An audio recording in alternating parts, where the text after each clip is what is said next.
Ele é um exemplo de self-made man, uma expressão inglesa que designa aquelas pessoas que construíram do zero uma carreira de sucesso econômico. Afinal, ele começou da condição de funcionário de um lava-jato para chegar hoje ao status de um dos maiores empresários catarinenses do setor de terraplenagem. Meu entrevistado neste episódio é Rogério Luiz Baldi, cujo sobrenome batiza a empresa responsável por alguma das maiores obras de infraestrutura no estado. Só que na cidade estão em seu portfólio o desassoreamento do rio Pissarras e as obras de alargamento da praia de Pissarras.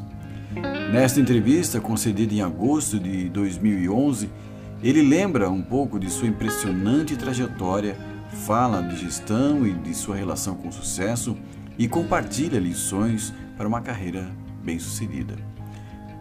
Olá, eu sou Luiz Garcia e você está no podcast Nossa Gente, uma iniciativa apoiada pelo edital Cultura em Casa da Fundação Municipal de Cultura de Balneário Pissarras.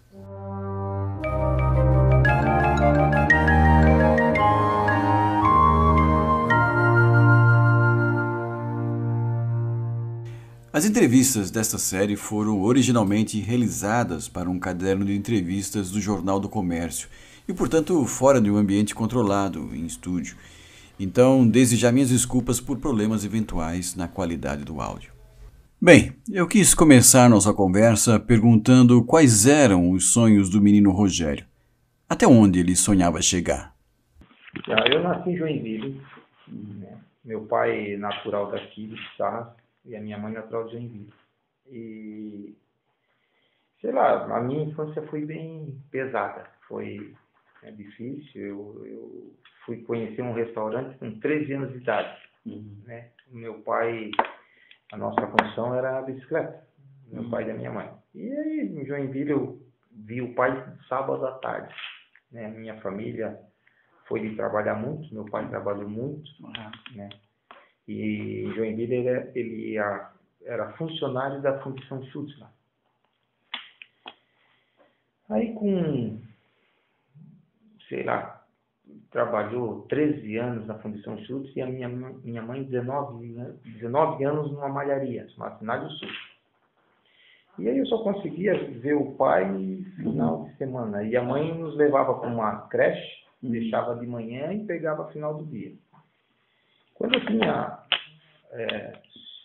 7 anos, 7, 8 anos, ele veio tocar uma mercearia que chama Secos e Molhados, que era do meu avô, aqui na Getúlio Vargas, onde a minha mãe mora até hoje ali, né? E eu cheguei aqui, fiquei encantado com a cidade, porque lá eu não conseguia ver o pai, né? Via só o final de semana. E aqui eu já via a semana toda, então eu já fiquei assim achando que eu estava no lugar certo, num lugar bom para mim como criança, né? E a gente foi se criando no comércio e o pai sempre puxando a gente para trás do balcão, né? E chegou uma época que isso começou a virar um peso. Eu aprendi a negociar ali, mas não era o que eu gostava. Me sentia assim trancado. E não aceitava era tu trabalhar 10 meses sem movimento, né? No verão se preparar para os veranistas e às vezes a temporada não era boa. Né? E escutava dos veranistas ainda que a gente trabalhava 2 meses para viver o resto do ano. Cobrava, né, caro. E a gente tinha vontade de trabalhar, não tinha, era assim, aquela procura. Aquele mercado, aquela compra, né, venda, aquele giro.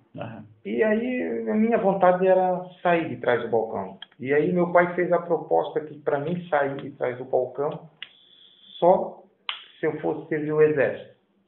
Caso contrário, ele não queria, não me deixava sair.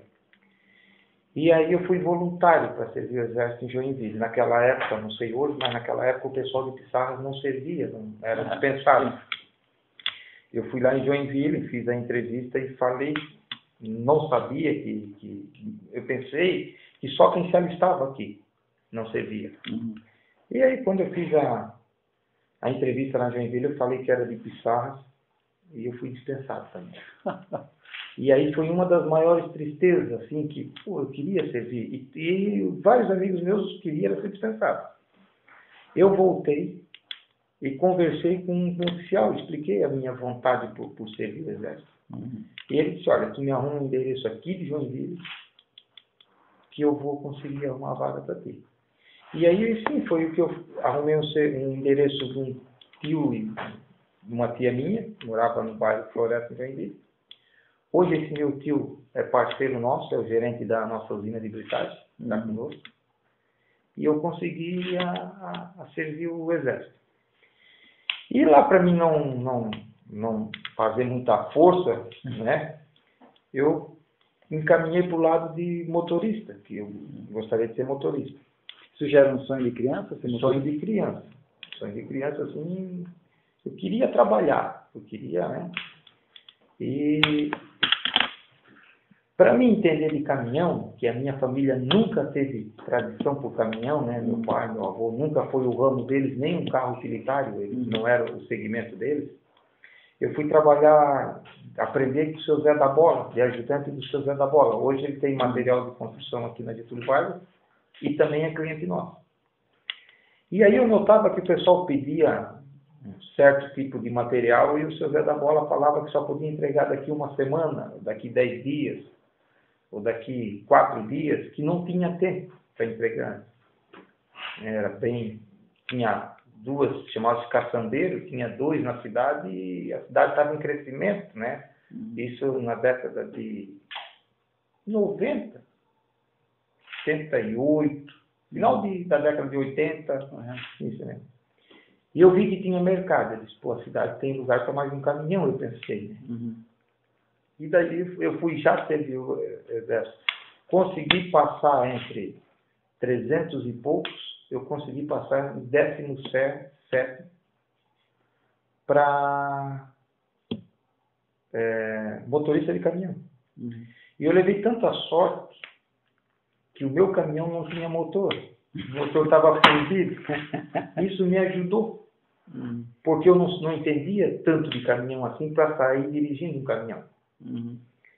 E esse motor do caminhão estava sendo feito fora e o caminhão começou a andar 2 meses depois dos outros. E isso fez com que eu aprendesse com os outros o que era certo, os detalhes. Fui me aprimorando lá, olhando os outros. E aí, fui motorista. Fui primeira baixa, eu não tive uma alteração.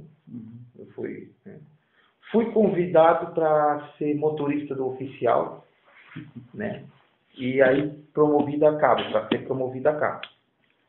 Tentei, eu fui ser motorista do oficial, eu fiquei uma semana como motorista do comandante do batalhão, do 62BI, e não era o que eu queria. Eu queria vir embora para Pissarras, e queria porque queria vir embora para Pissarras. Agradecia a oportunidade que ele estava me dando, né? Todo soldado sonha ser cabo. Eu nem para ser soldado era, né? Fui voluntário e vim para Pissarras. Quando eu cheguei em Pissarras, era isso, início de dezembro, meu pai ficou do mais contente porque estava começando a temporada e eu estava saindo do Exército. E aí foi o desprazer que eu dei para o meu pai. Eu disse que eu não voltava para trás do comércio, do balcão. E fui trabalhar de lavador no posto da Doraci. Eu fui arrendei a rampa de lavação e fui lavar os carros para veranista. Tinha uma reserva, que eu sempre tinha uma reserva financeira.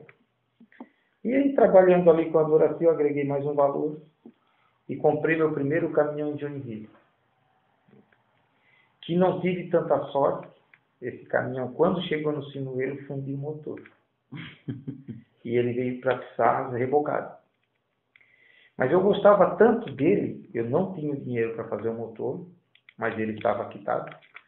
E eu gostava tanto dele que mesmo ele parado, eu lavava ele todo sábado.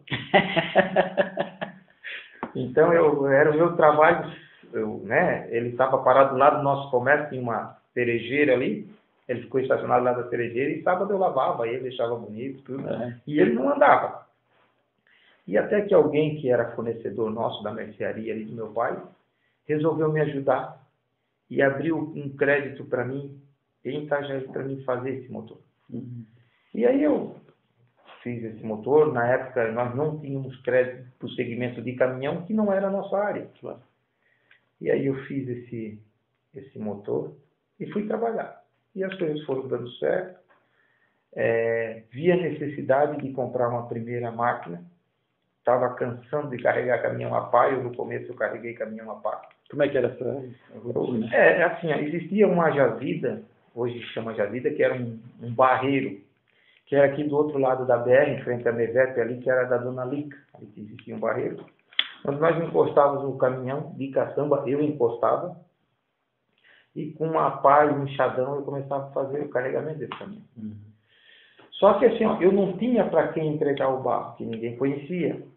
Então, eu olhei o pessoal dos caminhões do gás que passavam de porta em porta, e eu fui fazer isso na Penha, entre a Eugênio Krause e a Avenida Nélio Ramos, não sei, a avenida principal da Penha, Eugênio Krause e a Nélio Ramos. E aí eu fazia de uma avenida a outra. E ali muito pessoal de Blumenau, de Jaraguá, e aí o pessoal me parava, assim, eu andava o caminhão bem devagar, né? Até para cuidar, para não estragar. E aí o pessoal perguntava assim, escuta, eu precisava de uma carga de barro. Pois não.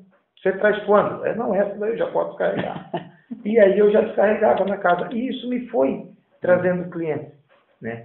Fui atender a casa do seu Verne, da VEC, fui amigo do seu Ego, do falecido Geraldo, a casa do Vander da Malve. E aí esse pessoal começou a me indicar para outras pessoas. E o negócio nosso foi crescendo. E apareceu uma máquina para ser vendida em São Francisco, na Petrobras, onde esse meu tio, que me amparou em Joinville quando eu servi o Exército, ele era chefe da vigilância da Petrobras e me indicou que lá tinha uma máquina. Pois bem, quando eu comprei essa máquina, eu me senti o homem mais feliz do mundo. Eu acho que não tinha ninguém que tinha tanta alegria igual eu. E a gente foi buscar e eu comecei a trabalhar ensinando, eu aprendendo e ensinando dois irmãos meus. Um chama-se Hélio, que é um irmão adotivo que eu tenho, e o outro Tiago, que hoje é o Tiaguinho aí, mas... E fui ensinando eles menino novo, de 13 anos, Tiago com 10, o Hélio com 13, ou eu acho que eu com 20 anos. E a gente foi indo, o nosso negócio foi dando certo, foi crescendo. Sempre gostei de os desafios, e não tive medo de proposta que me fizeram. Nunca, até hoje não sei, mas gosto de aprender com quem sabe. Então gosto de escutar o cara que sabe. Então, pergunto para os meus funcionários coisa que eu tenho certeza da resposta, mas às vezes pergunto, o que tu acha se acontecer assim? E quando eu escuto às vezes uma resposta, eu ainda às vezes digo assim, mesmo tendo dúvida, se tu acha que dá certo, pode fazer. Isso até numa viagem uma vez com outros empresários, e eu no telefone, um empresário ficou admirado, e eu falo assim, se tu acha que dá certo, faz. E tenho certeza que eu falando isso, eu errei pouco, e eles também erraram pouco. E a soma foi o que a gente tem hoje, foi esses conhecimentos. Claro que eu fiz a pergunta de 1 milhão. Como alguém consegue ser milionário a partir do zero? Que assim, qual é a receita, vamos dizer assim? Tiago, uma receita. Eu acho assim, que o que eu agradeço muito foi eu ser cercado de bons amigos, né?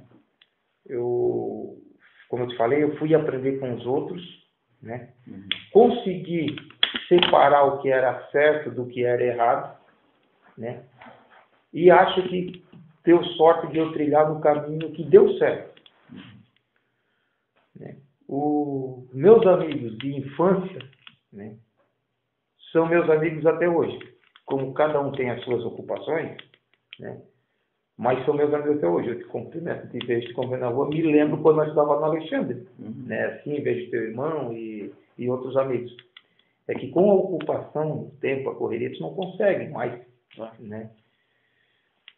Agora, assim, eu vejo que hoje que eu digo a nossa geração, muita falta de mão de obra. E quando tu vê alguém que tem vontade, né, que tem responsabilidade, tu não tem como não deixar uma pessoa dessa crescer. Né? Nosso mesmo.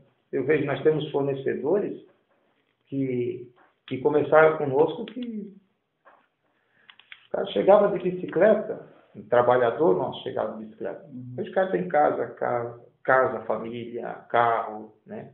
E eu acho que eu fui um herdeiro disso também. Alguém acreditou que eu dava conta. E eu consegui provar que, né, foi um desafio e consegui, sim, provar para a pessoa que ele tinha como idealizar o projeto dele. Então, a gente tem...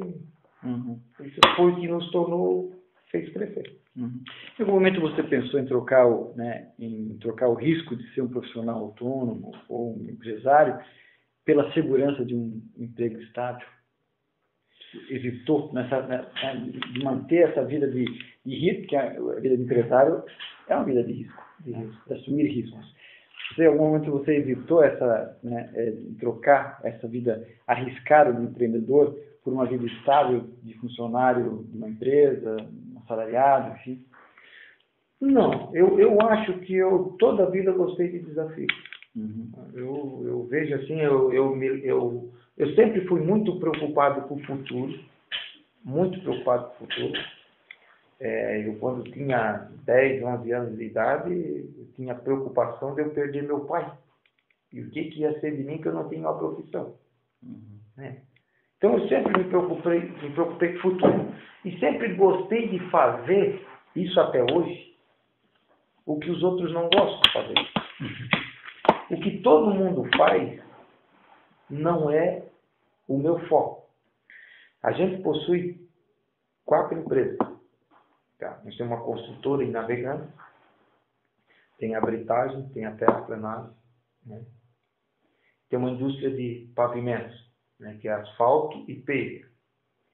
E eu te confesso que aqui mais das 4, a terraplanagem tem mais desafio para mim. A construção faz primeiro piso, os outros sobem todos iguais. Então até o primeiro eu acompanho. Depois que fica na mesmice, sozinho eu noto que não é aquilo que quando eu não quero ir lá. Não é que eu não quero ir lá, eu vou mais nos outros. Né? Então eu acho que é isso, eu acho que o desafio, assim, eu te confesso que é uma adrenalina, assim, eu gosto do trabalho e o desafio. Por exemplo, assim, a nossa dragagem do Rio Pissarra, né? É uma coisa inovadora para a nossa região. Né? E um dos desafios, a gente tem máquinas de 20 toneladas trabalhando sobre o Rio Pissarra. Né? Então, em cima de flutuante e tal. O Porto de Itajaí foi um outro desafio nosso. A dragagem da praia de Pissarra. Né? Quando eu me lembro que era criança, meu pai falava que a gente não tinha que andar de bicicleta na areia porque estragava a bicicleta, e nós temos registro aí de fotos, nós com tratores fazendo a praia de Pissarra. Então, assim, foi um desafio. Quando o pessoal da Bélgica chegou aí na época, e ele não acreditava que no Brasil tinha alguém que se adequasse a essa situação de trabalhar, né, num lugar tão abrasivo, né? Então, e a gente atendeu eles são nossos parceiros até hoje. Então é isso, eu acho que é o desafio que fez o crescer aí. Não foi um simples impulso de ficar rico. Não, tu sabe que eu acho assim, ó, não me considero, não é nem pensar em rico, mas o dinheiro é consequência, não é eu quando entro numa obra, a gente tem a equipe nossa que levanta custo, levanta despesa, tudo. Agora eu, a adrenalina de ver aquela obra pronta, eu passei em Itajaí rua, abrindo, desbravando a rua, hoje não tem um terreno vago. Eu via na época assim que eu queria ver aquela rua aberta.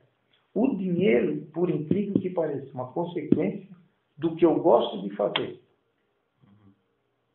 Não me aprendo nele. Tipo assim, hoje A gente vive inovando equipamentos. Nós temos um equipamento de britagem que eu vi na Finlândia, equipamento. Fui viajar e vi esse equipamento lá. E tinha 12 empresários, pessoas com 20 anos de experiência no ramo de britagem. E ninguém acreditou em importar esse equipamento. E eu importei esse equipamento. Eu disse, Rogério, isso será que vai dar lucro? Eu disse, se dá lucro, eu não sei, mas eu acho interessante o equipamento.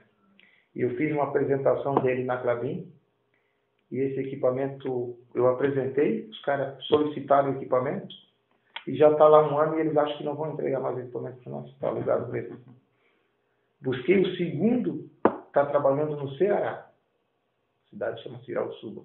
Então, assim, eu quando comprei o segundo, eu não me preocupei que ia ganhar dinheiro com ele. Mas eu achei interessante. E quando ele chegou aqui, o cliente levou. Então, uma trajetória de sucesso, né, como a sua, quais são as lições mais importantes que você leva? Eu acho assim, saber aprender. Não é quem sabe, é quem sabe aprender. Eu acho que isso é tudo. Saber escutar, independente, às vezes aquela pessoa humilde, né, que tu imagina que ele não tem nada para te ensinar, ali tu aprende muito. Né? Eu já me deparei com algumas situações, a gente fez a britagem Vale, ali na Vale do Itajaí, na BR-101, né? E, às vezes, eu quando estava implantando ali, parava andarilho no acostamento, e eu ficava conversando, às vezes, com os caras. Tinha tempo, eu ficava conversando. E tu sabe que eu aprendia bastante. Escutava, o cara contava por que eu sou muito curioso. Mas por que tu está nessa vida? O que te fez levar para essa vida? Eu vim de uma família que eu era bem, tive uma decepção familiar, esposa, ou um sócio, um irmão. E eu fui escutando. Então, eu sempre gostei de conversar com as pessoas. Eu me lembro outra vez, eu estava na minha casa, quando o primeiro ano da minha casa, eu e a minha mãe cortando a grama. E parou um Ford Ka, um Fiesta, de Massaranduba.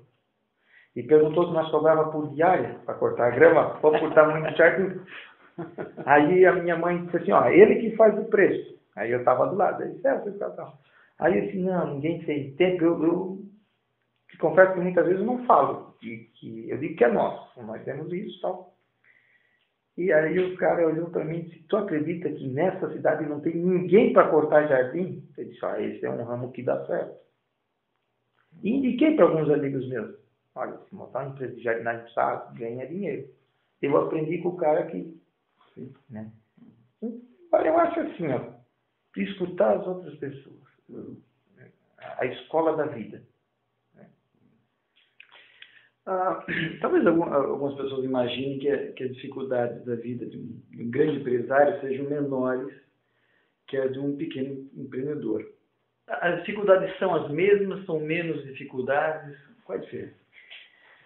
É proporcional, só que tu vai te acostumando. Né? Eu me lembro que algumas vezes eu participei de algum jantar, né? Que eu achei um absurdo o custo daquela janta ou daquele almoço. Né? Achava um absurdo. E aquilo vai virando normal, tu vai te acostumando. Então, é um costume. Eu tive o prazer de almoçar em Dubai, no Hotel da Vela lá.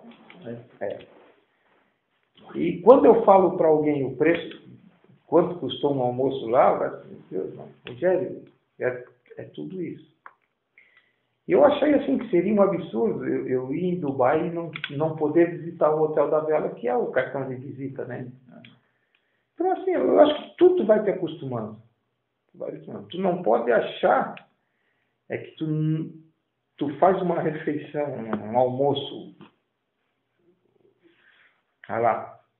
luxuoso, isso não vai te deixar mais tu almoçar uma marmita para o teu funcionário. Eu almoço a marmita do meu funcionário. Eu até gosto de almoçar a marmita do meu funcionário. Né? Eu fiz agora esses dias, eu fiz o Rally dos Sertões, e eu fiquei numa casa que tinha 3 padrões de casa. Eu pedia mais baixo, sabe? Porque a gente alugou numa cidade que chama São Félix do Tocantins, cidade pelo 3º ano mais pobre do Brasil. E a casa, e o padrão lá, o pessoal que alugava para a equipe nossa, disse, olha, tem a mais simples, a média e a top. Só, para mim pode ser a simples. Se a simples não dá, porque o telhado é de lona preta. Mas nós vamos ter que arrumar a média. A média era de chão batido e de taipa em cima. Eu achei estranho. Se é mais completo, o que tem? Ah, essa já tem telha de termite e o piso é de cimento. Então, assim, ó, eu me sinto bem vivendo todas as situações. Eu geralmente, quando... Adaptável. Eu viajei, de 4 anos para cá, eu comecei a viajar. Tendo oportunidade, eu viajo. E eu gosto de ir na parte melhor da cidade, a parte nova. Geralmente a cidade tem a parte nova e a parte velha. E gosto de ir na parte velha. E geralmente eu faço uma refeição no almoço ou na janta, eu faço nas duas. Eu estive em Madrid esses tempos e almocei no restaurante mais antigo do mundo. Fiquei em Madrid, fui almoçar. E, como eu te falei, fui em Dubai e almocei no mais chique do mundo, no mais moderno do mundo. Então eu gosto, eu me sinto... Então isso que eu falei não muda, eu acho que não muda a minha cabeça. Eu sempre falo para os nossos funcionários que eu tento passar para eles, o nosso segmento tem opção de aprender vários ramos. Por exemplo, operador de máquina, motorista de caminhão, ou motorista de carreta, ou um operador de uma usina de britagem. Assim, tem vários leques, né? E eu aconselho a todos para os caras mudar. Porque ninguém sabe um dia a dificuldade.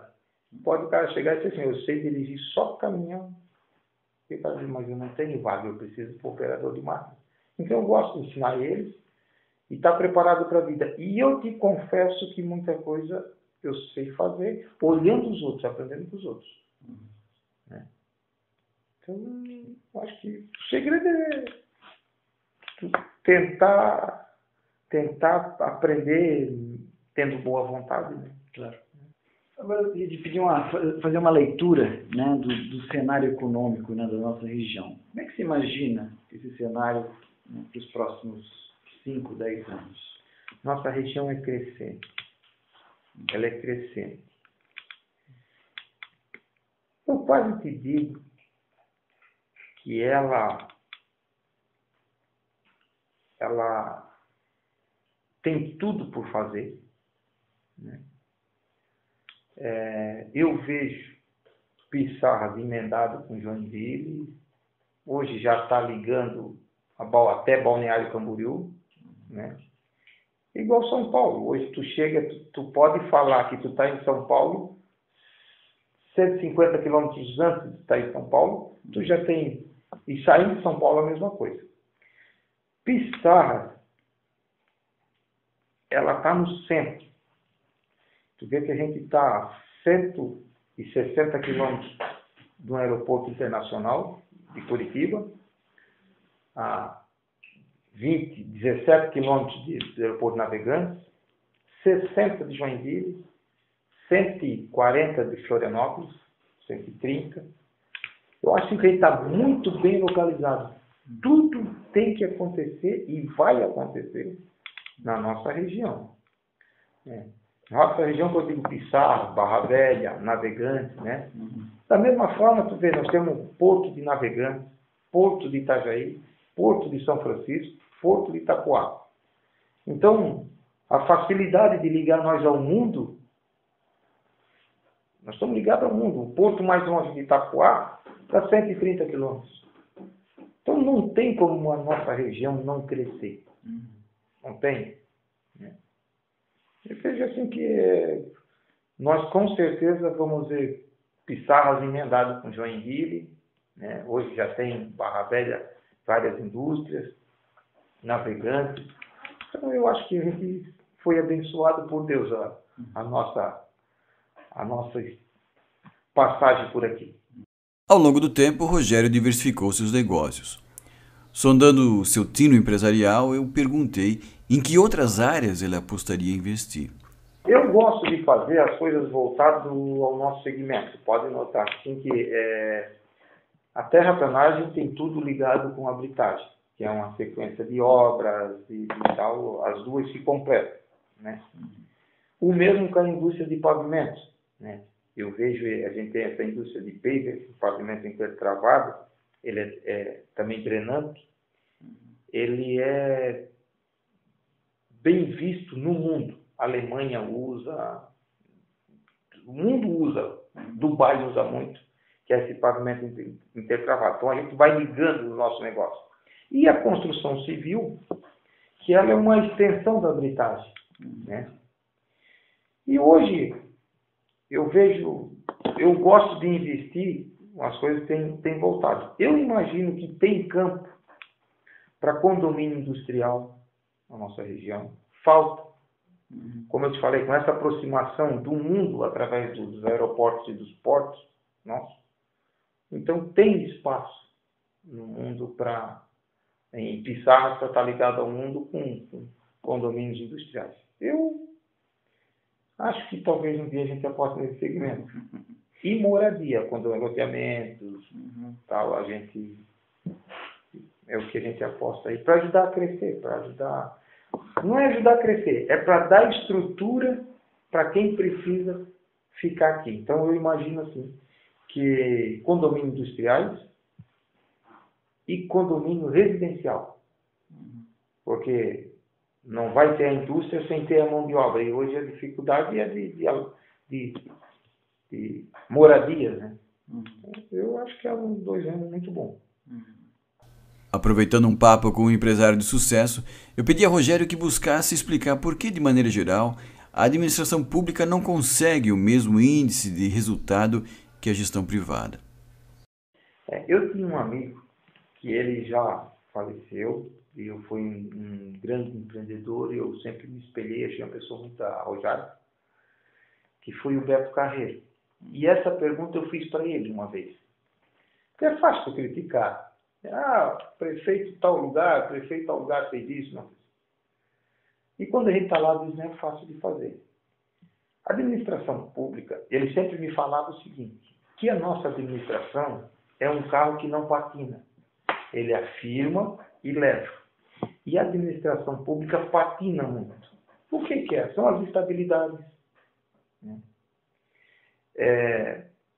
Às vezes, a visão de quem está fora não é ajudar a administração, é atrapalhar a administração. E isso não perde só o administrador público, perde aquela comunidade. Então, eu imagino que a dificuldade de fazer uma administração municipal crescer igual um privado são esses lados que puxam para trás, que o privado não tem.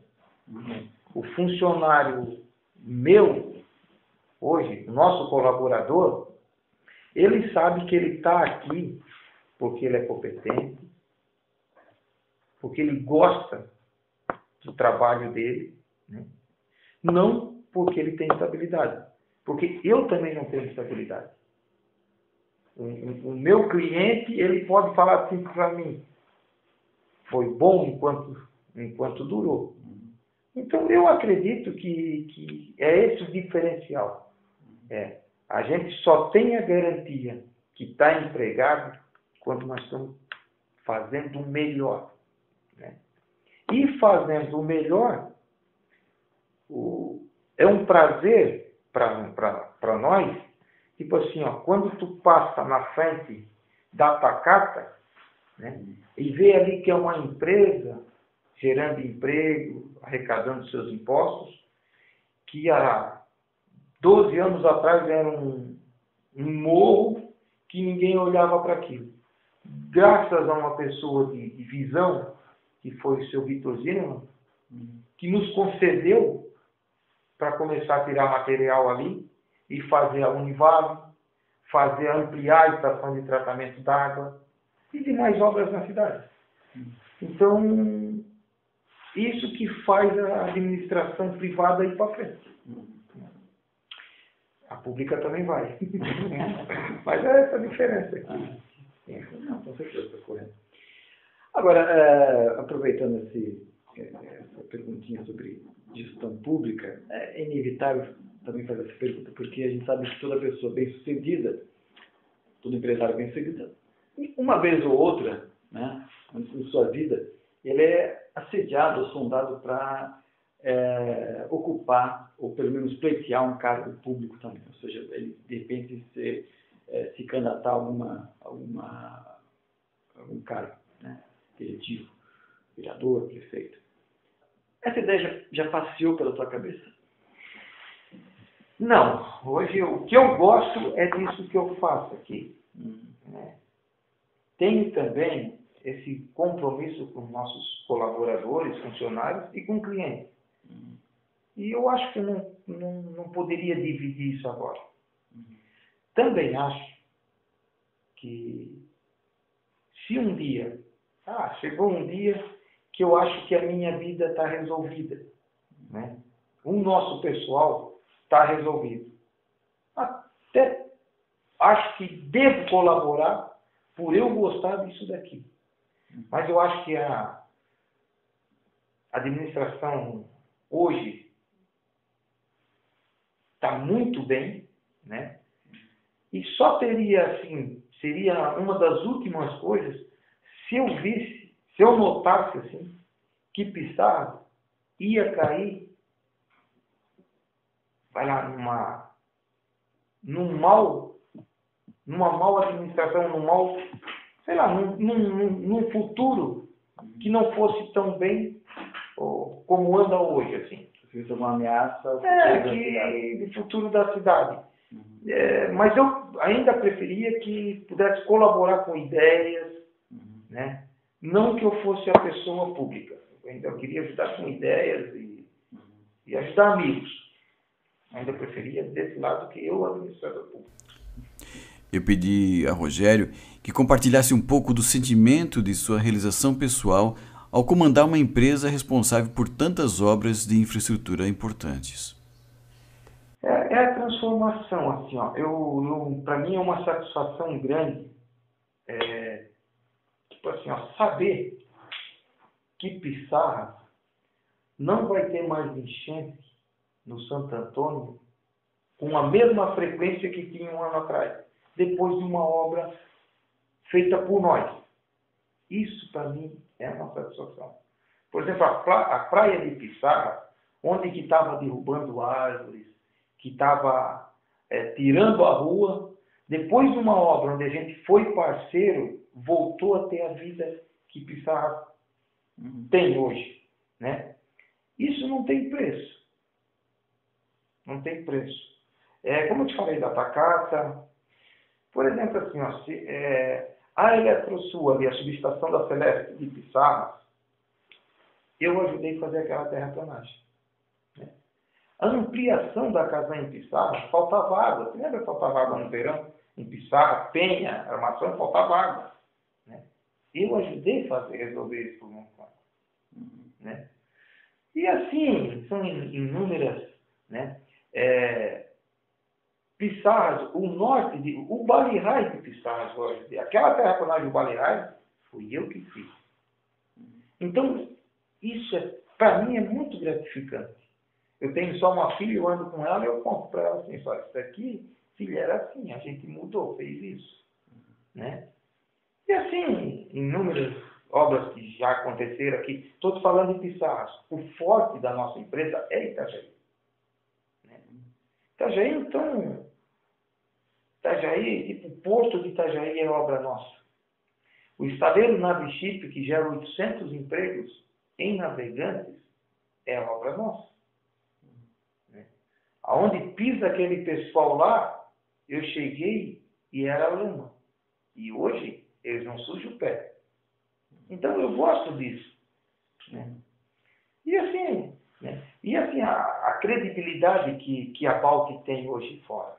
né? A gente foi ser alguém fora e trouxe para cá, né? Hoje eu viajo pelo mundo com um grupo de empresários de 50 anos no segmento, 60 anos, que já passou várias gerações, e eles me convidam para ir junto.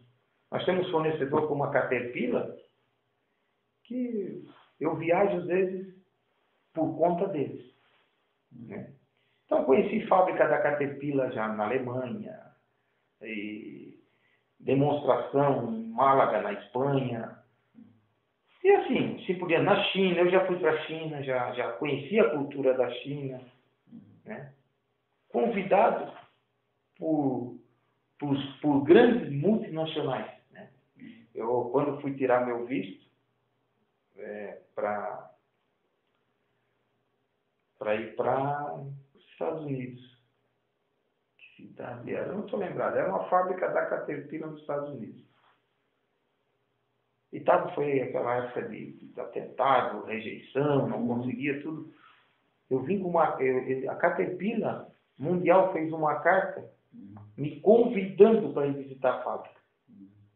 Quando eu cheguei na fila para tirar o visto, os caras me chamaram porque eu tinha uma carta lá pelo fabricante que é a Caterpillar. Isso para mim é uma honra.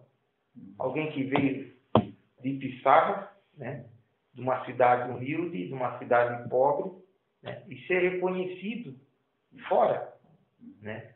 E quando alguém me pergunta de onde eu sou, eu falo que sou de Pissarra. Adoro falar que sou de Pissarra, né?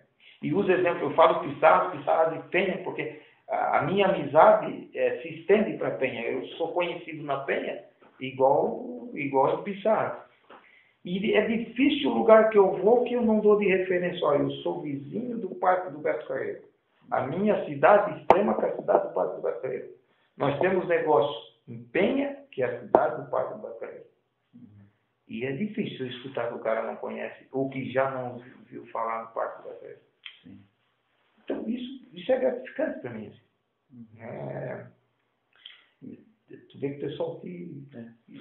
O menino Rogério nunca sonhou assim tão longe. Nunca. Não, eu também nunca tive pressa de ir longe. Eu sempre cuidei para não voltar para trás. Eu sempre digo assim, eu nunca prometi para alguém que eu ia chegar onde eu estou. Mas também não prometi que poderia descer. Então eu tento conduzir a vida assim, tipo uma pirâmide, que o vento bate, mas não derruba, entendeu? Não leva ela com lastro, né? Mas foi bom, eu viajei, como eu falei, de 4 anos para cá, eu comecei a viajar, fiz Suécia, fiz Holanda, fiz Bélgica, Dubai, China. E o que essa experiência de mundo mudou em ti? Muda muito nos seus negócios, na vida pessoal? Muda muito, porque assim, ó, o que acontece? Por exemplo, no nosso segmento, nós estamos muito atrasados. Tem equipamentos de certos fabricantes que eles já são lançados a nível mundial, mas outros não, né? Foi o caso a gente trouxe da Finlândia essa britagem móvel, que quando eu mostrei aqui, os caras ficaram encantados. A gente trouxe a primeira máquina faz 11 meses. A gente já trouxe mais 3 máquinas dessas, que estão trabalhando fora, que encantou. Aí eu fui saber assim, mas no Brasil, quem é comprador dessa máquina? A Vale do Rio Doce tem, mas não aluga. E eu trouxe para alugar, para os outros conhecerem que existe esse produto. Então, a gente aprende muito. Foi eu viajando lá fora que vi que Pissarra está bem localizado, porque os portos estão perto, né? Lá tem lugar que para nós pegar um voo, tu viaja 1h30, 2 horas de carro. Quando eu comento com o pessoal lá que nós aqui, para chegar no aeroporto de Navegantes é 15 minutos, o cara diz, não, mas isso é um aeroporto particular, então? Né? Que nós, para pegar um voo internacional, ir a Curitiba, 1h40. Então o pessoal fora se encanta disso, porque Na Alemanha, para te chegar no aeroporto, com tudo que dá certo, tu perde umas 4 horas. O trânsito, o metrô. Então, foi lá fora. Quando eu estava lá fora, é que eu vi que aqui não estava bem localizado. Adoro, sempre o pessoal diz, Rogério, da viagem qual é a parte? Eu adoro chegar na Getúlio Vargas de Pissarro, na Avenida Getúlio Vargas, né? Pô, tu chega ali, tu sabe, dá um pouquinho, é gostoso. Né? Em casa. Está em casa.